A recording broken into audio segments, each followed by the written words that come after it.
So now, I was different. I was different than most of the prisoners, yeah, because I'm American. You know how that is when you're in a foreign country, you're American. Oh, so now, they took my horn and my little shirt I had in a little paper bag.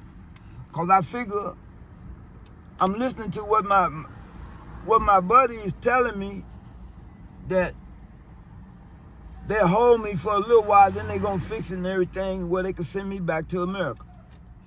So I'm thinking I'll be able to go back to the house where I'm staying, 5 Wellington Street, Kingston, Jamaica. 5 Wellington Street, Kingston, Jamaica, where I was staying. Orange Street on one end, North Street on the other end.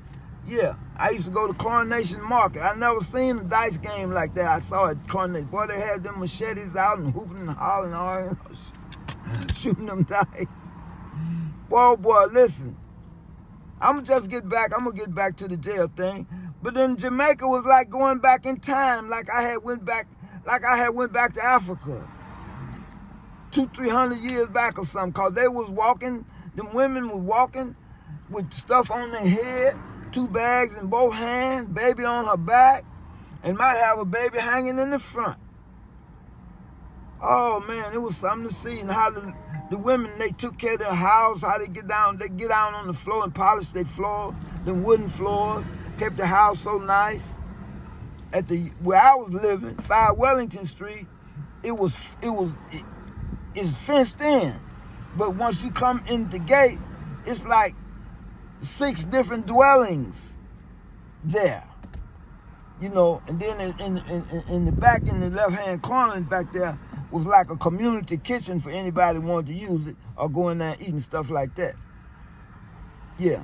So one of the people that lived in the yard had all the music from America.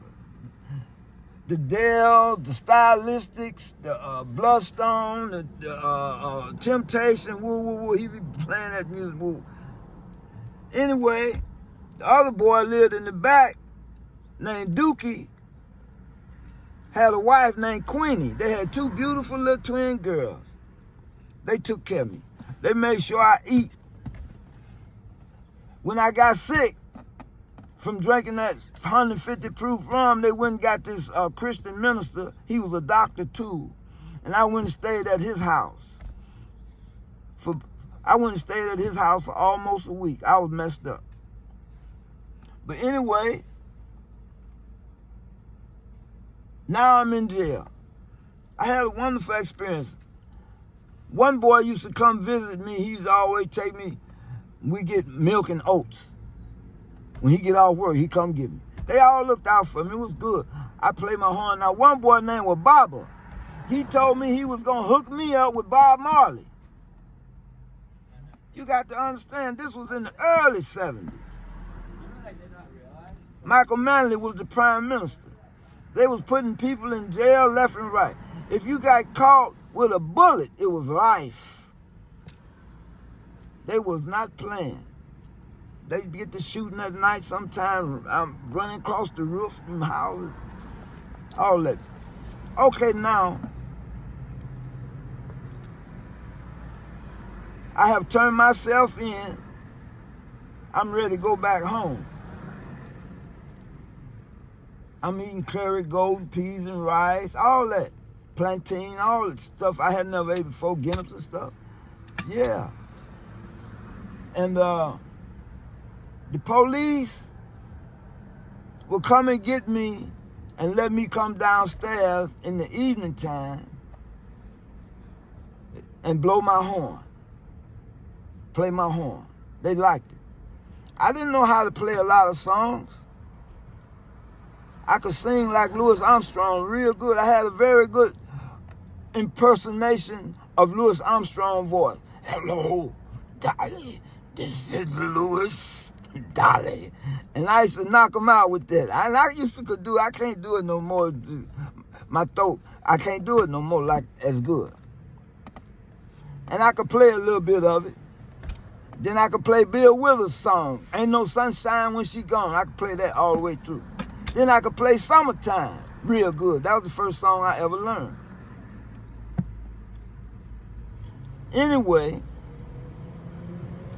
the man who was over all the police, the chief of the police, he come by to inspect the jail. He was a little short man, had on one of them kind of white helmets, had on short pants with that like a little stick in his hand. Come by, look, and when he got to my cell, he stopped, and the officer that used to come let me play my horn was with him, and he said, "That the boy?" He said, "Yeah, that's him." Oh, okay. Ooh. They kept on going. So then, Officer Talbot, he came back and told me, say, "We're gonna take you to United Airlines to arrange for you a ticket back to the U.S." I had been calling the American Embassy to no result.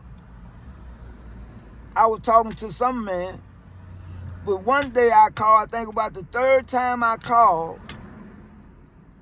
I got his secretary. She was a Jamaican lady.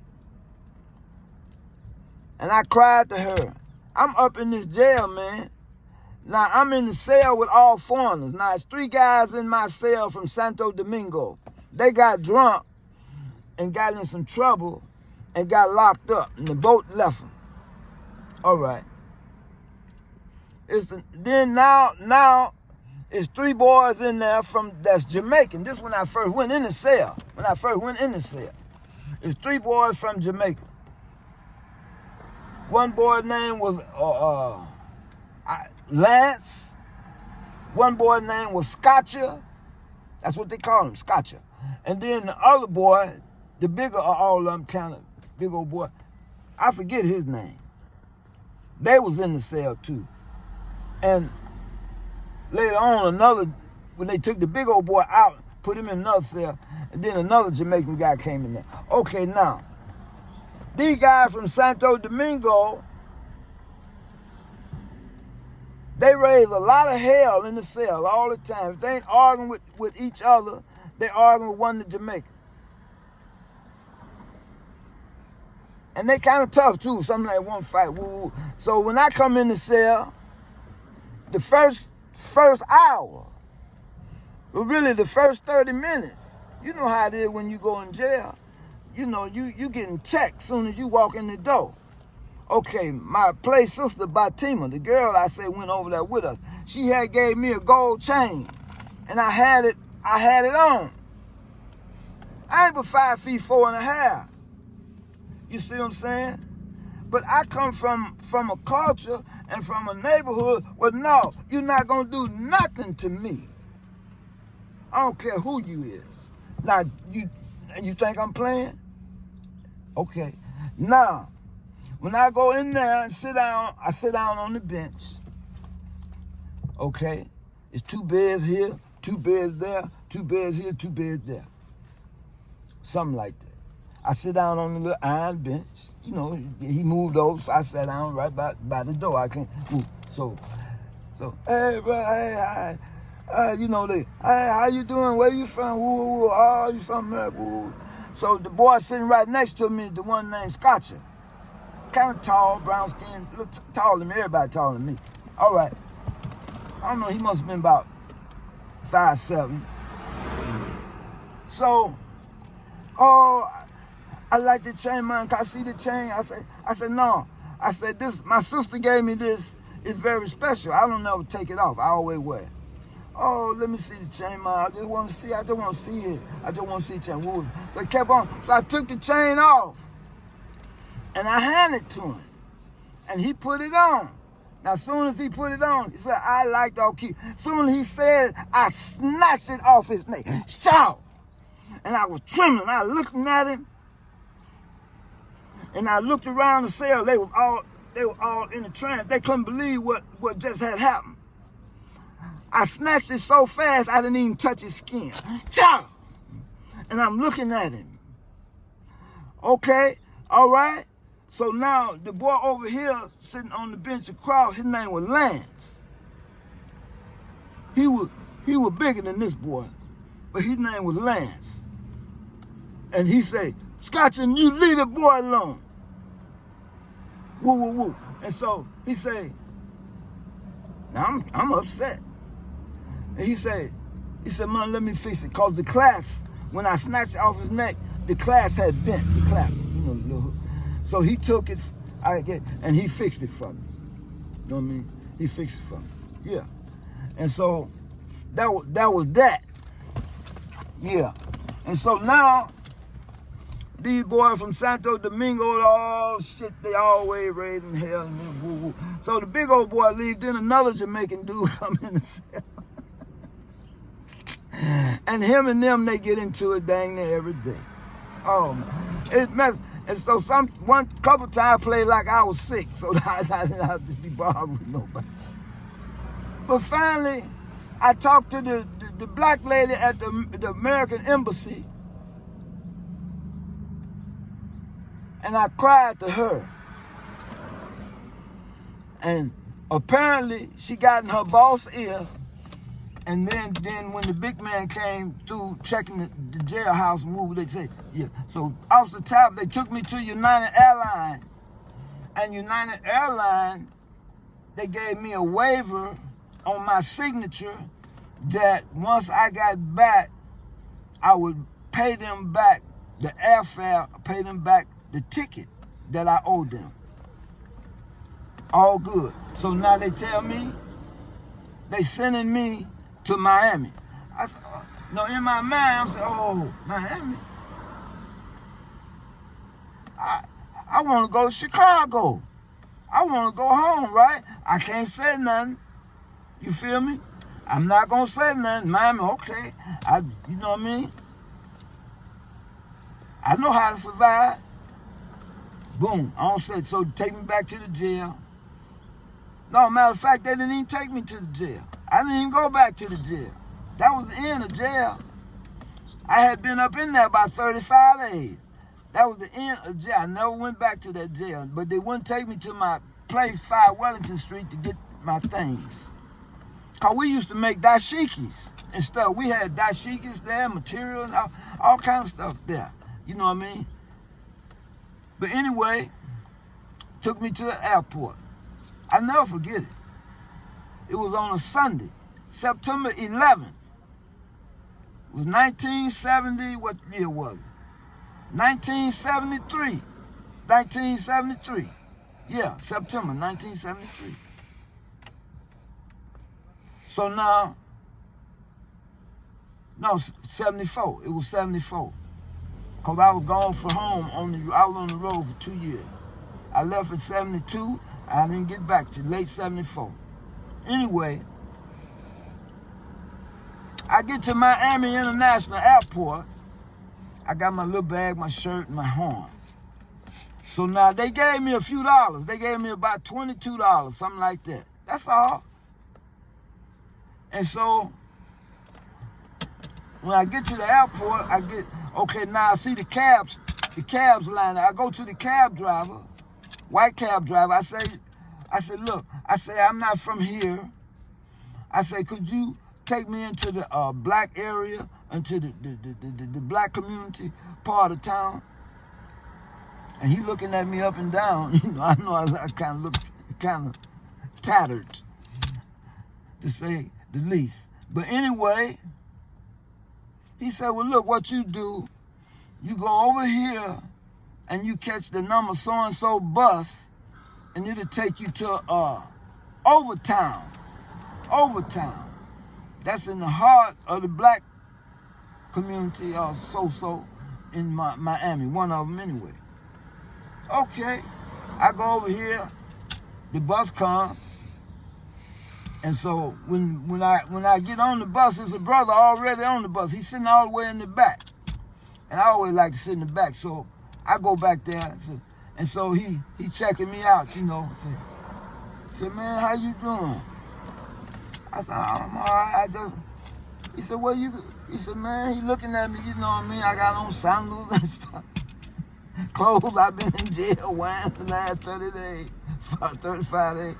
So, man, he said, well, where you coming from, man? I said, I just got out of jail in Jamaica. He said, you just got out of jail in Jamaica? Nigga, what you doing in jail in Jamaica? I said, well, it's a long story, brother. Long story. And so he pulled out a half pint of Seagram 7. My auntie used to drink Seagram 7. Oh, she used to stay low, obviously. I ain't gonna, all that'll be in my book. But anyway, he pulled out a half pint of Seagram 7. I said, man, here, get you a little hit of this, man. You need you a little hit. I said, no, I say, I used to drink, but I'm stopped drinking because I'm finna become a Muslim. Muslim? He said, Muslim? He said, I see them. I'm gonna tell you just what he said. He said, I see them niggas everywhere. They always trying to sell me something. They selling pies and socks and eggs and fish. So he said, well, man, where you trying to go? I say, I'm trying to go to I'm trying to find Muhammad's temple. He said, well, Muhammad Ali got a restaurant over such and such and such in Overtown. Oh, it's the second time I'm hearing about Overtown. Got a restaurant over in Overtown, Muhammad Ali. So, okay. He said, you get off here and you catch this bus, woo, woo, woo. All right, so I get off, and I'm standing on the bus stop. It's like about 11 o'clock at night. I'm standing on the bus stop. I take my horn, hide behind the bench. I don't want nobody, try to maybe take my horn, nothing like that. So now, a 62 fishtail convertible Cadillac pulled up in front of me. I'm on the bus stop by myself. So the dude driving, he been down, cause I'm on the passenger side, and he said, man, look, man, where you going, man? If you going this way for that bus fare, I'll take you. So I'm checking him out. I'm checking him out. Hey, what?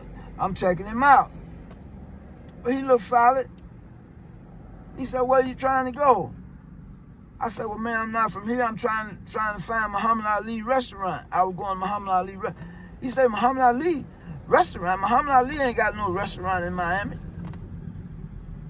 I said, well, that's what, he said, no, man, Muhammad Ali ain't got no restaurant in Miami. He said, well, where you trying to go, man, other than that? I said, well, I'm really looking for Muhammad's temple. He said, then he really looked down out the window. Muhammad's temple?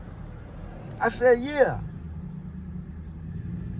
He said, well, look, my name Brother Luther X. Come on, I'm gonna take you right there. I got in with him. He took me right to the temple in Miami.